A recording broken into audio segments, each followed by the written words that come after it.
Welcome to the Light, Camera, Rant Podcast.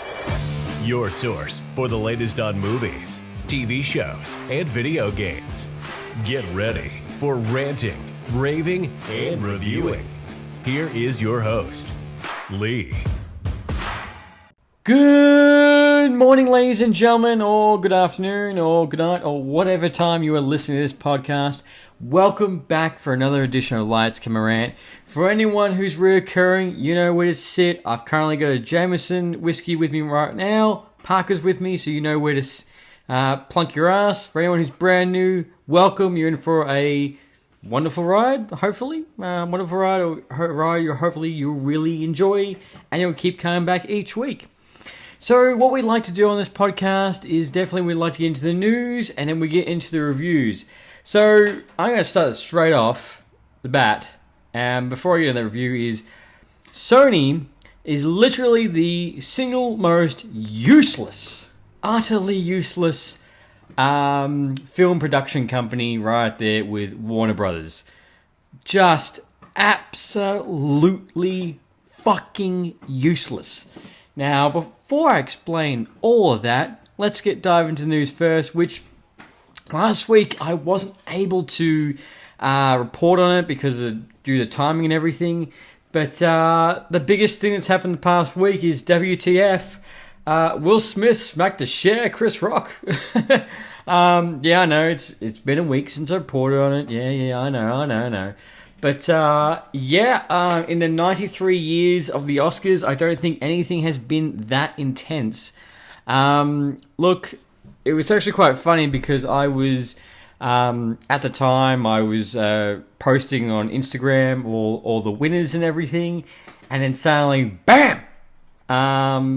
All the news came out about Will Smith and Chris Rock, which literally is the slap heard around the world.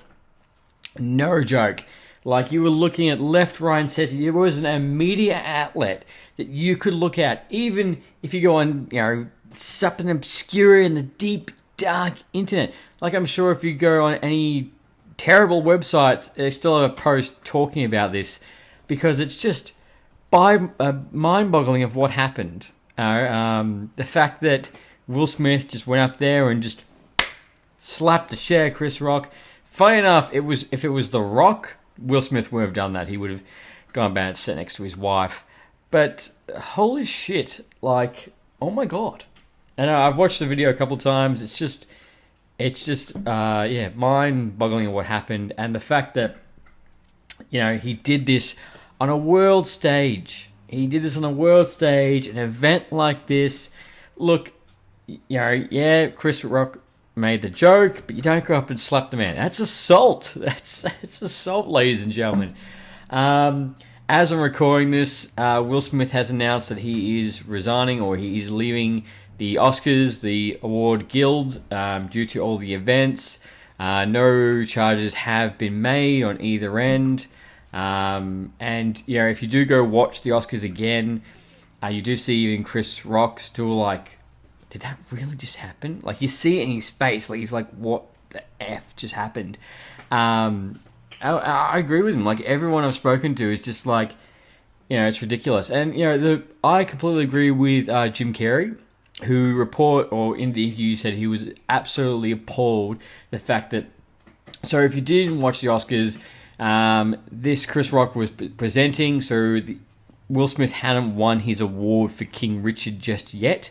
So that happened later. So when Will Smith won the award, everyone stood up and, gave him a standing ovation. Which I agree with Jim Carrey. He said, you're all appalling because you did that. He's just gone up and assaulted a man because of that. Because of the fact that he said something against his wife he didn't like.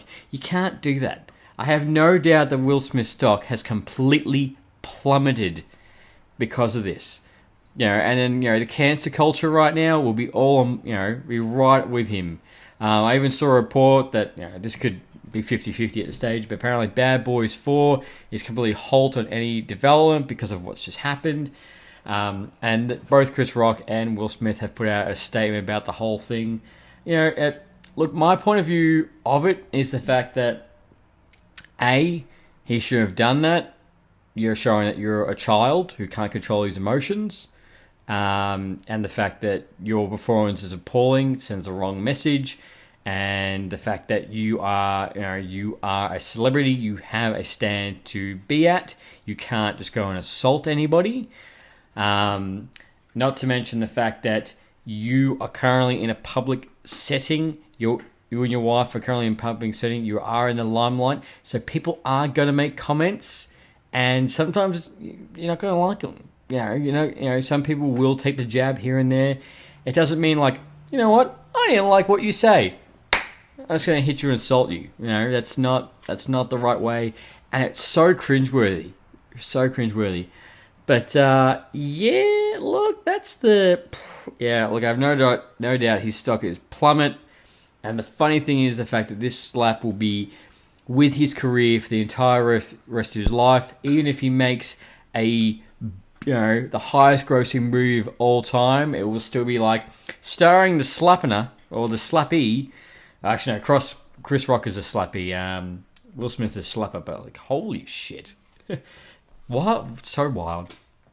But yeah, that's probably the biggest news that's happened the past week. I couldn't really, anything else I've got probably next, I couldn't really top, except for that, because, jeez, God, I can't believe that still happened. But hey, when you're a celebrity, I guess you can do whatever you want, right?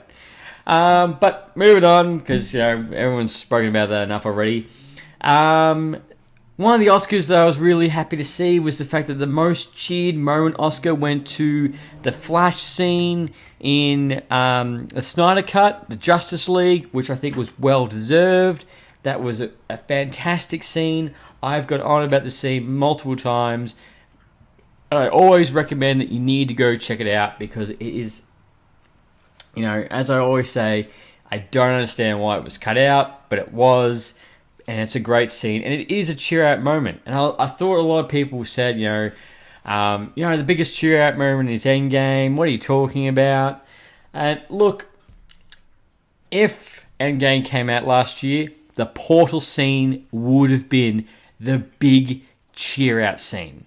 That would be the big cheer-out scene for Portals would won. If Portals could come out every single year, if you could reapply a film, it would win every single time, because that is the biggest cheer-out movie. It's something I've never experienced in cinema until Spider-Man No Way Home, with Tobey and Andrew Garfield. A lot of people said, they can't believe the fact that, this beat Spider-Man No Way Home. And look, I'm not, to me, they're both really good scenes. As a Marvel fan, I would say Spider-Man No Way Home, but for something that for DC, that was a really, really good scene. So I'm not mad the fact that won Oscar. However, speaking of drama, a lot of drama with the Oscars. Ezra Miller, he, within 24 hours of his scene winning this award, he's been arrested in Hawaii. The news report came out that apparently he doesn't like karaoke. Don't go up to a party. Don't have karaoke with him, because he doesn't like it, and he got arrested for harassment. That happened within 24 hours of him winning the award. Which sadly, this is actually his. This is not the first time he's actually had some kind of conflict with the law. Like back when I think they were filming Fantastic Beasts 2, there's a video which you can go find. He chokes out a woman, or actually he doesn't choke her out, but like there's some kind of fan altercation or something, and he goes straight up and like puts his hand around her throat. It's a really disturbing scene, but that's another report. So I'm like, that really can't be going well, for the fact that Fantastic Beasts are just around the corner, and with the Flash movie, they can't really. Like, I understand you have this entire immense way of being a celebrity, but like stuff like this will make your stock plummet, especially with cancer culture. Look at Johnny Depp. He didn't even do anything wrong, and he got jibbed. Yet the fact that Amber Heard is still in Aquaman 2, though. Funny about that. Anyway, still that's still such a hairy situation. Everything that's going on about that. But yeah, look, I understand being like the pressure of being a celebrity, but you can't go around doing these things and still expect to get these big roles and not have ramifications. So that was one award that did win, but the second award that I did see that I was like, all right, this one actually is utterly bullshit, was the fact that Zack Snyder's Army of the Dead won the Oscar for the fan favorite for 2021, and beat Spider-Man No Way Home. I'm like, what? No. I haven't seen the Army of Dead, and you're probably thinking, Lee, you can't. If you haven't seen it, you can't report on it. You can't justify it. Like, no. Regardless if I do see the Army of Dead, Spider-Man No Way Home is the fan favorite for 2021. The movie is fantastic. You need to watch it, and that should have won the award, not Army of the Dead. Like, don't get me wrong. I like the fact that Zack Snyder gets the appreciation. He gets the award. His name. He's 100%. But no, I strongly disagree. Which is why 9 times out of 10 the Oscars are utterly bullshit, and whoever wins. I'm just glad the fact that Don't Look Up didn't win.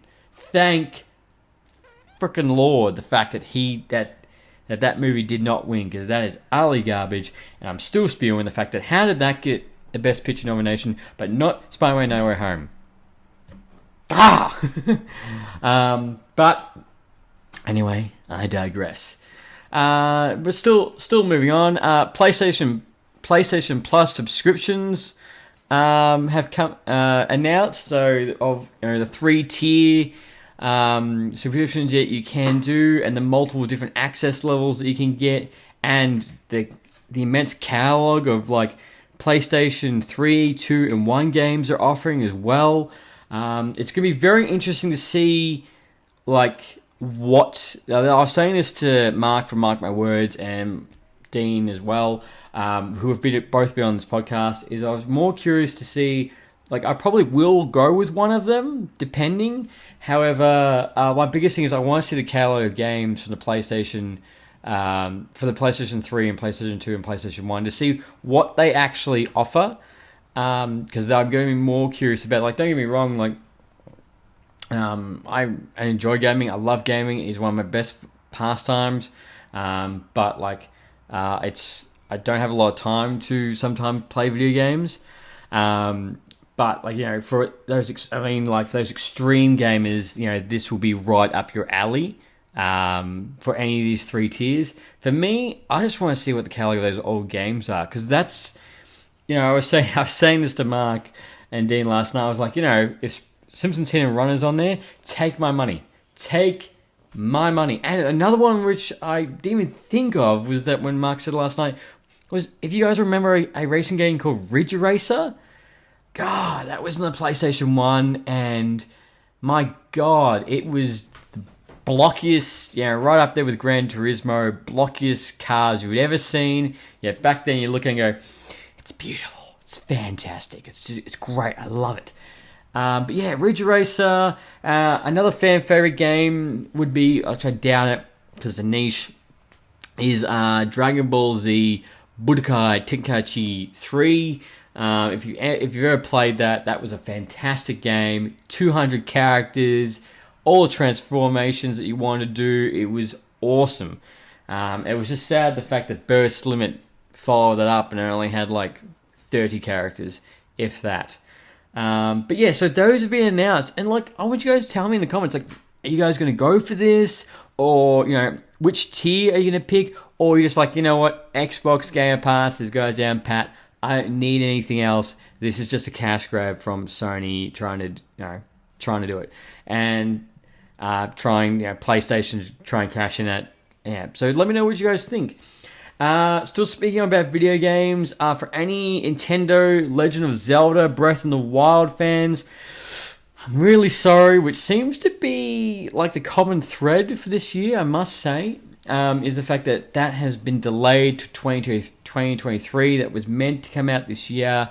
but that is been delayed. So another 12 months, guys. Unfortunately, Legend of Zelda: Breath in the Wild 2, which was the first game, is utterly gorgeous. I don't own a Nintendo. I don't own the Switch. However, when I saw gameplay and everything of the game, I'm like, this would make me want to buy the Switch because that game was done fantastically. It is a gorgeous, gorgeous game. But sorry. But I do have some good news for any game. This is the fact that April 5th, Lego Star Wars comes out. Who else is picking that up? Because my God, this game is going to be a grind. Who would agree with me? 9 films, and not to mention all the Rogue One, Mandalorian, why did I say it like that? Mandalorian characters. Like, this game is going to keep so many hours. You're going to have to grind into this. And so I hope you guys are ready, because this game looks fantastic. I will be definitely picking up. The only current pre-order I have at the moment is Hogwarts Legacy and 2 Point Campus. That's the only two right at the moment.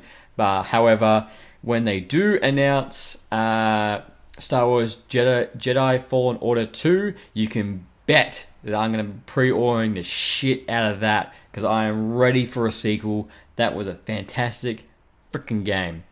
But yeah, guys, Lego Star Wars, April the 5th, lock it in. In other news, which was kind of, unfortunately, this was a little bit of sad news that we did get in the past week, that Bruce Willis has retired from acting because he has alopecia.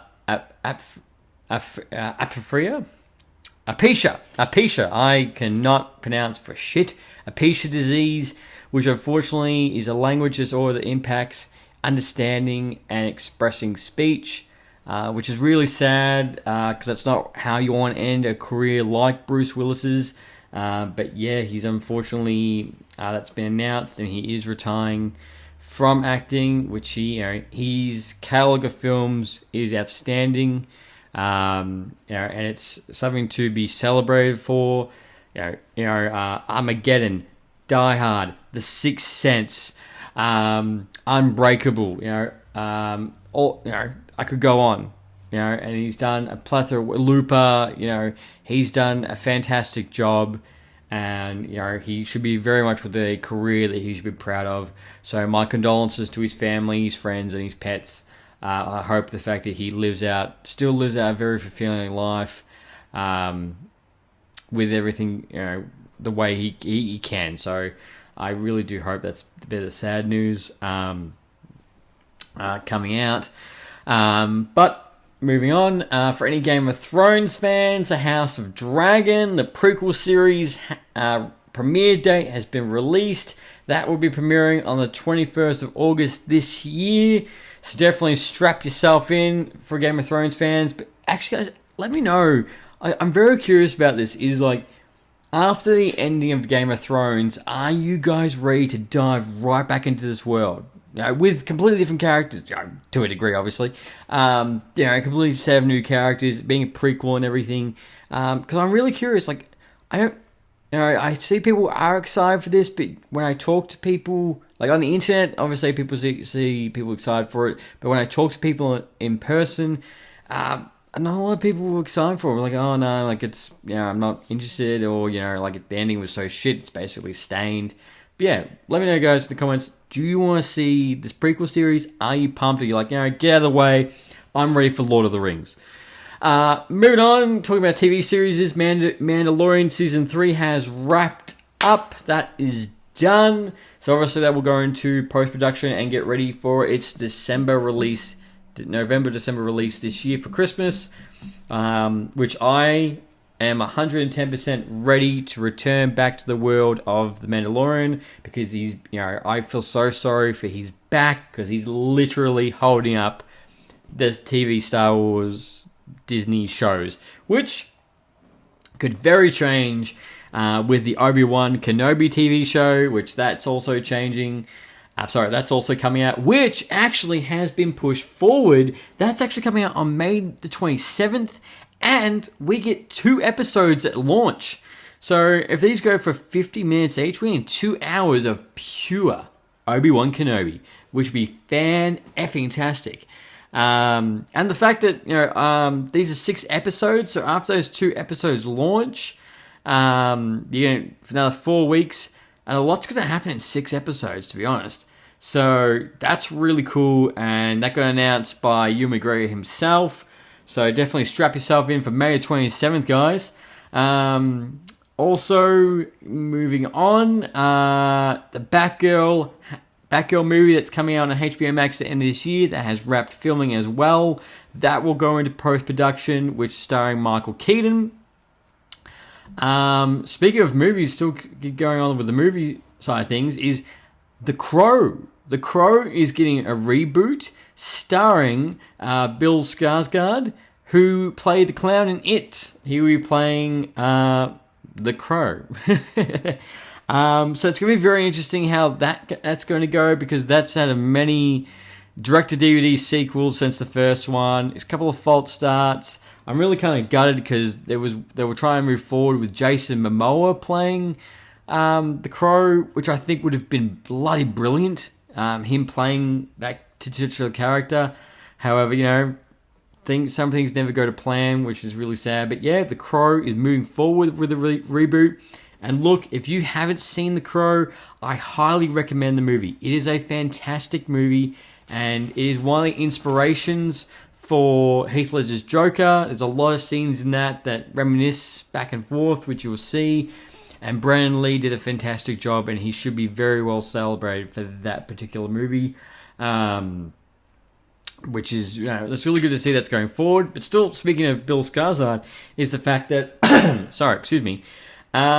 also got announced that Welcome to Derry, a HBO Max movie or TV show, prequel series of It, will be coming out. It's in development at the moment, but yeah, they're making a prequel series to the It films, which Bill did say he was very curious to dive into this and see how he came about and everything.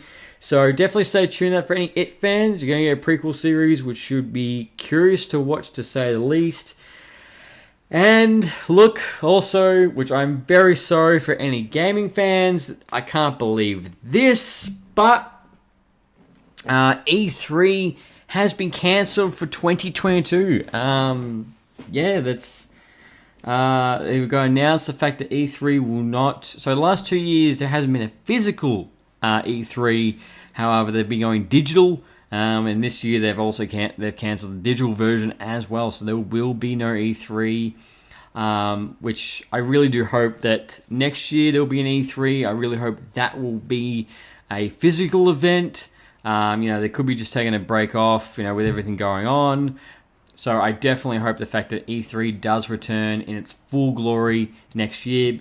And look, if you haven't ever gone to E3, I highly recommend it. It is a hell of an experience, and the people you're surrounded through are just hardcore gamers. It's such a fun environment to be in, and you'll love it. It's fantastic. And I cannot speak highly of it. So that's really sad for any gaming fans. No E3. So guys, that's all the news I have at the stage, but let's get into the reviews. So what I've got for you guys is Moonknight, Morbius, and a little bit of Halo. Because I'll explain later. But let's get into Moonknight. So guys, this is the first MCU TV show to start the year off of 2022, starring Oscar Isaac and Ethan Hawke. Now, look, we know that Moon Knight is a mercenary. We know the fact he wears white because he wants bad guys to see him so he can beat them up. And we do know the fact that he has multiple personality. So we do know that side of things when we were going into this. And obviously in Feige we trust. And from all the trailers that we've seen, is that there's a big question mark going into this TV show. When's it set? The MCU connections. All of it. Why are they starting with Moon Knight? And look, straight off the bat, guys, the best thing from this episode that came out was Oscar Isaac's performance is fantastic in this. Because going to this, I didn't know a whole lot of Moon Knight, and you know, as the episode progressed, so these go for 50 minutes, 50 minutes episodes, 6 episodes to Moon Knight, as well as the fact that this definitely is set in the MCU, and this takes place after the events of Hawkeye. So, as I just said, as the episode progresses, we are introduced to Steve Grant, which he's a bit of a loser. He's picked on, honestly, the Sheila at the museum he works at is more the villain than Ethan Hawke's character. Trust me, when you watch this, be like, that bitch. And he works in the museum, and obviously we can see the fact that he does know his Egyptian culture history, which you do see why he's working at this museum. We see that he's picked on, he's a bit of a loser, he straps his foot in when he sleeps. We also see the fact he lives in an apartment by himself. He also has a sand circle around his bed. He's very tired. So we get all introduced to that for it. We also get at the very start of the episode, we don't even see Steve Grant. We see Ethan Hawke's character. Now, yes, I'm going to say this correctly if you haven't watched it. Get a glass, put a towel around it, smash the glass cup into a million pieces. Then he puts it into his thongs, into his shoes. And then he puts his shoes on. And he starts walking on top of the glass. And then we get introduced to Steve Grant. And it flips to Steve Grant. I'm like, oh my, alright. You know, people put their socks on, but if you want to put on your glass, I guess. But, this episode was a lot of world building and introducing you to Steve Grant, Oscar Isaac's character, and the situation he is in, and how much of a loser he is, which is is fine. And as I said, Oscar Isaac's performance is fantastic. So after there's a lot of introduction of the character, we get this. He goes to bed, and we get this flip scene where he's halfway around the world, somewhere in America, and he starts having voices talk to him in his head. So the biggest reference, or one of the biggest references I can make, is that if you ever played the Deadpool video game and the multiple voices in his head talking to him, same kind of thing with this. So he can hear voices in his head, but he doesn't know where they're coming from. He feels like he's half dreaming. He finds himself halfway around the world in America. He's getting chased, and he actually, happened a lot sooner than I expected. He actually meets Ethan Hawke's character a lot earlier, which we do see in this place. I think it's the Alps. I think it is. Which we do see. He's so Ethan Hawke's character is very much like a cult leader. He's very calm, speaks well. Kind of menacing in the point where you don't know if he's going to give you a speech or he's going to just straight up and neck you, which is very well. Which we do see that he has a tattoo on his arm that is like scales, and he's asking people to are you good? Are you bad? Have you done anything wrong? Are you the blessed? If you will, are you the blessed? Are you the blessed? And one person lives, the other person is an old lady. She dies. Weird.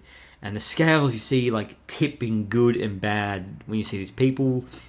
And then what this turns into is that Steve Grant, he's got like a gold.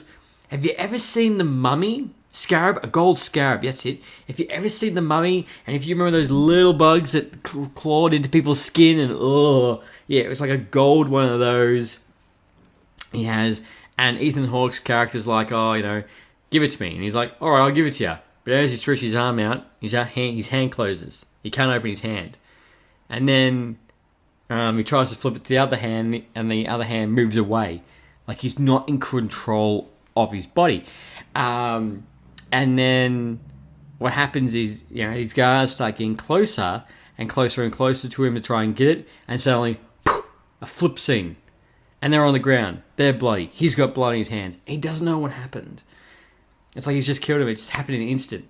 So the big thing about this episode is the fact that you see this all in the eyes of Steven. So anytime one of his multiple personalities take over, you don't see what happens. It's a flip scene straight to the next one. So it's like 100% you're just looking through Steve's eye. You're getting that feeling of how he feels. Like, it's really good, because it makes the audience also feel like they're like, oh, what just happened? Why are they on the ground? Like, what happened to you? Like, that's actually really good. It makes you actually feel like, you feel like Steve, you're going on this journey. You don't know why, you've woken up in a strange place. You don't know why these people are dead. You don't know why you have a gun in your hand. It's a really good scene flip, and I liked it a lot because it made me myself feel the audience feel it was going on. But that turns into a fight scene, and then that turns into an awesome chase scene, which the CGI in this episode was off the chart. It was fantastic. Didn't really see anything. I was like, oh, that looks a bit off, like Halo. And then that turns into a chase scene. And then you also see the fact that now this is. Obviously, he's got split personality, so every time he goes to sleep, one of the other people, like Mark the Merc, comes into it, and it's really sad because there's a girl at his after all this big fight scene happens. He's in the Alps and everything. He falls asleep and he wakes back up in his bed. He doesn't know how he got back, but prior to that, one of the girls at his museum, this really nice bird, said, we have a date. And he was like, oh, I'll make sure I'm there. I'll make sure we're there Friday night. And then, so after that, what happens when he's in America, he goes, oh, I can't forget about the date. So he goes to the date where they're meant to go. He's waiting. She doesn't rock up. And he calls her. And he calls her and says, oh, where are you? Where are you? And she's like, is this a joke? And he's like, oh, no, I don't know where you are. And he's like, all right, she's like, today's Sunday. It was 2 days ago. You're a real piece of work. And he looks so confused. You can see it in Oscar's face. He's like, oh, what's happened? And he turns to the waiter. He's like, oh, what's the day? And the waiter's like, it's Sunday. He's like, and you see how gut-wrenched he is because he can't even keep track of the days because he doesn't know he doesn't know what he's dreaming. He doesn't know when he's awake. You see he's really struggling. And the really sad part is that he's a vegan and he's at a steakhouse and he just says, he's like, can I please get a steak? He's like, your best steak. Like he doesn't know what he's ordering. And that was a sad scene because how much he just wants a normal life, but he can't have it because he's split personality of what's happening. And then as the episode progresses, he goes back to the museum. And Ethan Hawke character's there because he found out, he told him his name and everything, so he tracked him down, which turns into this dog. This dog, Egyptian dog, starts chasing him, and the horror elements for this show are ramping up, and you can definitely, the music gets intense, and everything starts ramping up, and they're chasing each other. The dog's chasing him. It's the Egyptian dog, and then it goes into this wonderful scene where he goes into the bathroom. And there's mirrors either side, and he's like, oh my God, what am I going to do? And the other personality starts talking to him in the mirror. Like, they have control in the mirror compared to when he's awake. And he's like, I need to take over, or we're both going to die. We're both going to die. And he's like, I don't know what's happening. You're not real. He starts getting really close. He's like, I can help you to save both of us. And in the end, Steve lets Mark, the Merc, take over, which we see, off camera, we see this fight scene. Next thing, boom, we see Moon Knight. So that was actually like a quick, it was like kind of like a quick chip fast of going through the episode, because I don't want to like spoil the entire thing for you, but you do see Moon Knight in his costume right at the end, which looks schmick. But the episode did it very well, introducing these characters, the world, the music. You felt for Steve in both scenes, and the fact that, you know, it, like, compared to Halo, you know, I was like, this has my attention, this has my curiosity.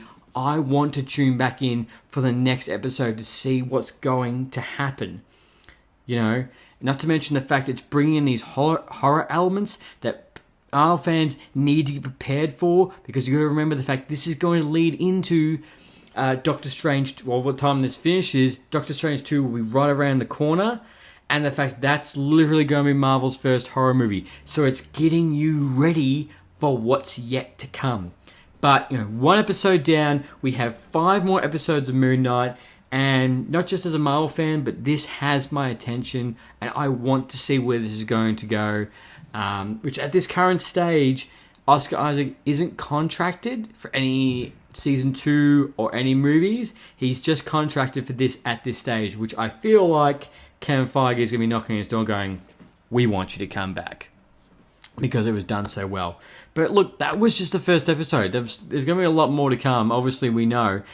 Which even the director has said that definitely episode 4, there's going to be a big cliffhanger that's apparently going to make you rethink everything, which they always say.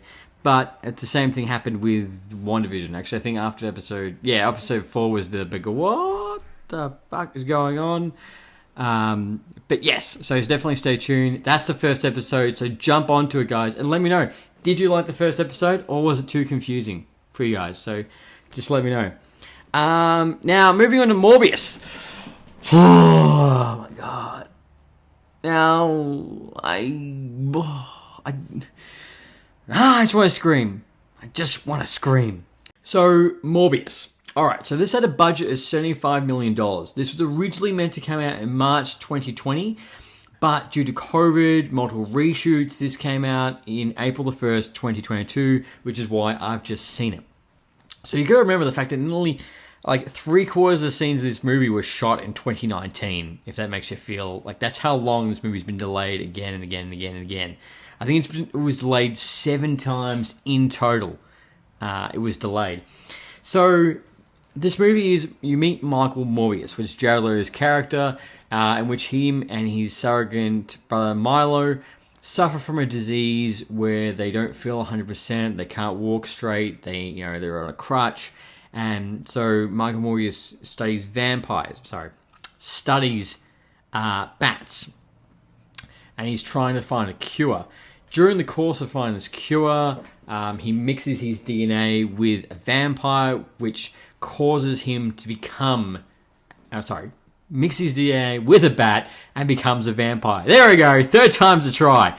Comes a vampire, and, you know, he needs blood, obviously. So what he's been able to develop was synthetic blood at one stage. You don't need human blood, but what's happening is the fact the synthetic blood he's taking is the time frame when he needs it is going smaller, smaller, and smaller until he actually needs full blood, full human blood. Sorry. And Matt Smith's character funds his entire career of him becoming a doctor and saving lives and being the best, going on this venture to find a cure. Now, at first, Jared Leto doesn't want to give him the cure at all. He tells him he can't control it. Well, it's not really a cure, really. He can't control it. He wants to find a cure for it before he gives it to Matt Smith's character, which you find out the fact that he steals a vial of it, he takes it, and now he's going on a rampage and killing people. So, half of this movie does a really good job on building this world, introducing his characters, motivations. So this is set in the same universe as Venom. And Jared Leto's performance and Matt Smith's performance is the biggest highlight of this movie. They do a fantastic job.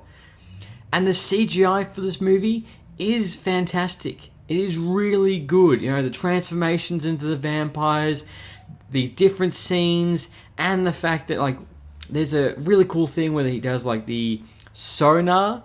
He can do a bat sonar, and his ears change, and he can sense everything. You know, it gives him that heightened ability, and that's all fantastic. That all does a great job. But then halfway through the movie, it's like somebody just goes, "We need to wrap this up."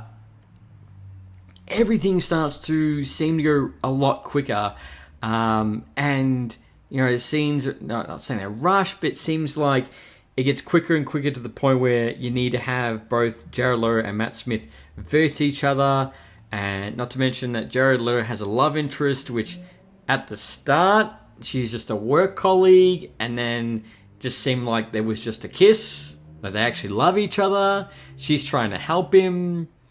Yeah, that seemed a bit like that didn't give enough backstory for that. So for that kiss to happen, which was really weird, because it just kind of came out of nowhere, and unfortunately, she's baited, killed, and leads to the fight between Jared Leto and Matt Smith.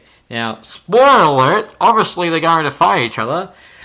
They go to fight each other, which turns into a massive CGI fight, just like Venom 2. But I think this is actually worse, because the fact there was like about 2 or 3 minutes of them fighting where you can't actually tell what's going on at all. No joke. You can't tell who's fighting what or whatever. So anything up close, the CGI does really well, but the fighting just gets all messy, and it's just...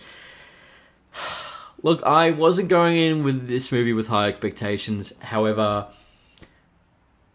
it is not a movie I'm going to rewatch. It's not a movie I'm going to buy. It's not a movie that I think anyone should buy, except if you're going to watch it at the movies. If it's you just watch it if it's free on Netflix, which will be, I think so, yeah, it'll be free on Netflix. It just gets messy towards the end. No joke. And it's just like someone just hit, like, we need to wrap this up, speed it up. Even at the ending, it also ends abruptly. It's like they have this big fight, and obviously Jared Leto wins, and then he flies off. That's no joke. He just flies off. And then credits. Like, you see him, becoming, obviously, full vampire, but he just flies off. There doesn't feel like there's a, he will come again, or he will return, or, like, this is my life now. I'm going to live with it and see what we get. No, he just literally, they have the fight and he flies off. That's it. Not even to the sunset. Anything like that. Nah. And the comedy bits in this movie are also positive. Between one of the cops is really funny. He brings him, they have him interrogation, and he brings him holy water. And he's like, "Why'd you bring holy water?" He's like, "Oh, you never know. He's a vampire." That was really funny. And some of and Jared Leto had some really funny scenes. He's talking to his love interest, and they're sitting in the cafe, and he puts his hand in the sun. He's like, "Ah!" And he's like, "Oh, another kind of vampire." So that was really funny. So, negative-wise, so the ending is erupt. The CGI fight gets really messy, and you can't tell who's who, no joke. There's also plot holes that really don't make sense, like the love interest, how everything's erupt. Not to mention there is multiple scenes from the trailers that aren't in the movie, which also doesn't make any sense. Like the Spider-Man poster scene, that's gone. And also the scene where he says, like, "We are Venom." He's like, "Oh, no, it's all right. I'm just Michael Morbius." Yep, that's also gone. Not to mention, in the trailer, you do see Matt Smith's character walking fine, which spoiled the movie for me when I realized it, because you're like, "Oh, he's walking fine. He's gonna take the Venom, or he's gonna take the antidote thing, so he can become a vampire as well." Because at the beginning of the movie, he can't walk properly, but you see him walking properly in the trailer, like as I said, and it's just, that's a plot hole. And not to mention the post-credits scene makes no sense. So Michael Keaton's character, Vulture, lands into the Venom universe with Morbius. Yep, lands in there. And then meets up with Morbius. And then it says, like, you know, I don't know what's going on. I don't know why I'm in this world, but I know it's going to do something with Spider-Man. I think we should team up. And Jared Leto's, you know, Morbius was like, oh, okay, let's do that. That doesn't make any flipping sense. Why would he just fall into another universe? There's no reason why he would just fall or plop into another universe. People are, in No Way Home, people are drawn to Spider-Man, not flung out. Which is why, at the very beginning of this episode, I said, Sony is effing useless in trying to build this world. Like, what are you doing? This movie is a mess. There's plot holes. The CGI fight, you know, makes you think part about Venom 2. You know, and your post-credit scene, it's like you don't know what's going on. You literally don't. Even if they announced tomorrow that you know, Andrew Garfield is the Spider-Man, that still doesn't explain, you know, you've made a mess of a movie. Like, I really feel sorry for Jared Leto because he put on a great performance. So did Matt Smith. But, like, the world that he's in is just... What? Like, I have no idea what they're going to do for Venom 3 and Morbius 2. You know, and, you know, is Morbius going to be able to pop in and see Venom or see Spider-Man? You know, and any of that kind of... You know, is he going to see Blade? Obviously, because they have history in the comics. But, honestly, if you don't go see this movie, you are not missing out. You're not missing out as a comic book fan or as a... You know, as a fan in general, because Sony is making the same mistakes they made with Andrew Garfield. It's Amazing Spider-Man 2. So they're trying to build too much of a world, but they're not focusing on the character itself. Like, halfway through the movie, they do fantastic. Halfway through the movie is great. But then that's when it starts to fall off. I'm like, haven't you learned anything from Spider-Man 2? The Amazing Spider-Man 2? You know, remember, you lost Spider-Man because of that. You know, and I feel sorry for being Kevin Feige. And, you know, you get, you know, obviously these characters are with Sony. And you're like, what in the living hell are you doing with our characters? And putting in, you know, making these type of movies. Like, what are you doing? You know, it's no better than what Warner Brothers is doing to the DCEU. Like, honestly, right now... The only company that has their head on straight is Kevin Feige and MCU. Not talking about Star Wars, none of that. But, like, between the three making comic book movies. Like, but, you know, that's what shows. The fact that because Kevin Feige has a direction. He knows the quality. He knows where they're going and everything. So anytime someone rips on Marvel and goes, oh, you know, it's, you know, they need to stop or they need to, you know, they're too repetitive. I'm like... Go look at Warner Brothers. Go look at Sony. They are butchering and don't know shit. You know, Star Wars is getting there only because the fact that Star Wars is getting there because they're doing sequels to the original trilogy. That's why they're getting there. You know, as shown. That's why the fact that Disney shows are doing so fantastic in Star Wars. You know, and the fact that because they have a direction of where they're going. You know, and people, you know, big fans. DCU is a mess. And look, right now, even Sony looks like a mess. Like, this is... I was really hoping, I was like, you know, after No Way Home, alright. You know, maybe this will be interesting. You know, maybe this will do a good course correction. You know, put hope. No, there's no hope in this. The only hope is the fact Jared Leto as the titular character. You watch, if Jared Leto appears as Morbius in the MCU, fantastic.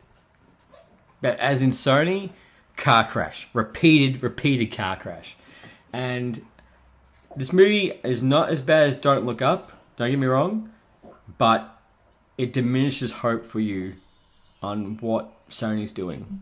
And it diminishes the hope for you what they'll do if Andrew Garfield comes back. You know, I always don't want Andrew Garfield to come back unless it's a MCU movie because it's just too scared of what's going to happen. You know? And a lot of people do agree with me. But look, guys, let me know in the comments. Honestly, do you like Morbius? Am I overreacting? Or am I like, you're actually right, Lee, that was trash? You know, definitely let me know. And with Halo, short version, because not a lot happened. Still, Halo Episode 2 was a lot of world building. There was no action in it. It was a lot more looking about these characters. Still no Cortana. However, I think that will be in next week's episode, which I will do a review for with Episode 2 and Episode 3 and do full review. Because, yeah, Episode 2, really not a lot happened. Not a lot happened in Episode 2 of Halo. But, you know, for all I know is Episode 1, 2, and 3 of Halo could be really boring, and then it could kick into gear in 4, 5, 6. Which at this stage, I really feel like the end of the TV series is going to be like, oh, we have a destination for Halo now. It's in this direction, and it's going to be a race between, UNSC Force and as well as the Covenant. I feel like that's what's going to happen. And it's going to be Season 2 of Halo. At this stage, of them both trying to get to Halo won't be until Season 2. Which is what's going to want to claim fans to like see this world. But I will do a full review on that. And look, guys, as always, I appreciate you listening to me rant on and on and on and coming back again and again. And, you know, definitely let me know in the comments on everything I've spoke about. Do you agree, disagree? Are you looking forward to Moonknight Episode 2? Are you looking forward to seeing Morbius? I'm sorry if you are. Anyway, but guys, until next time... Thanks for listening to Lights, Camera, Rant. If you like the show, don't forget to subscribe so you don't miss a single episode. While you're at it, leave us a rating and review, and be sure to tell your friends. Until next time, happy ranting.